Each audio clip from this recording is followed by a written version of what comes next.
Les populations les plus vulnérables des pays du Sahel subissent de plein fouet les conséquences dramatiques du réchauffement climatique. Au Sénégal, dans la zone sylvopastorale du Ferlo, les populations sont parmi les plus affectées par l'impact du changement climatique.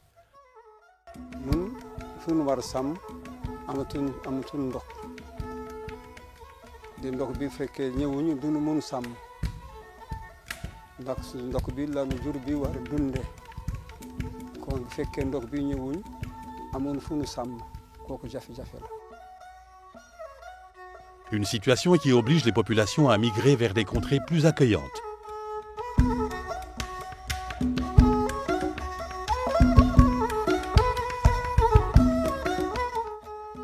Les écosystèmes qui abritaient naguère les pâturages tendent à disparaître.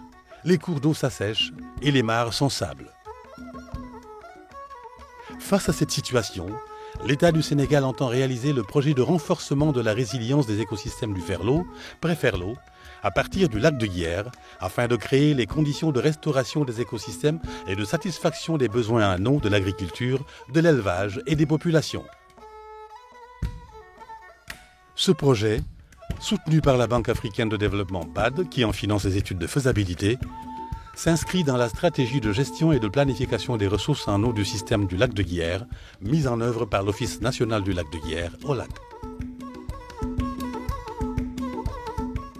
Le projet s'appuie sur la disponibilité des ressources en eau créées par la mise en œuvre du projet de restauration des fonctions écologiques et économiques du lac de Guiers, Pré-Ferlag, pour répondre, entre autres, aux besoins des écosystèmes du Ferlo et des corridors céréaliers prévus dans le cadre du Plan Sénégal émergent, PSE, document de planification stratégique nationale.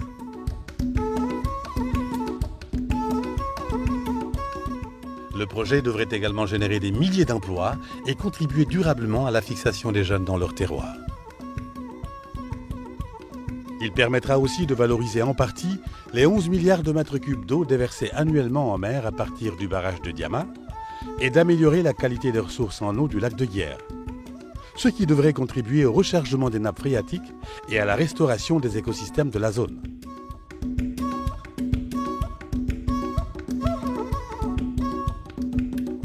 Le transport de l'eau se fera par conduite forcée à partir du lac de Guiers vers Ranérou en passant par Linguère sur une distance de plus de 400 km.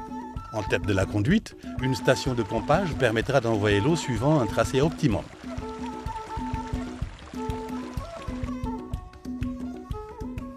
Des points de piquage seront installés pour alimenter en eau les établissements humains à travers des stations de traitement en eau potable et des réservoirs tampons pour assurer un service continu, les mares destinées à l'abreuvement du cheptel et dépositaires de la biodiversité, les périmètres irrigués des corridors céréaliers.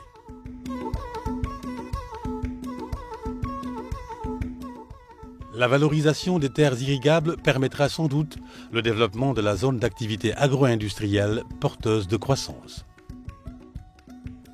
Le gouvernement du Sénégal compte sur le partenariat public-privé et l'appui de partenaires techniques et financiers pour mener à bien ce projet révolutionnaire qui s'inscrit parfaitement dans le cadre de la lutte contre le réchauffement climatique.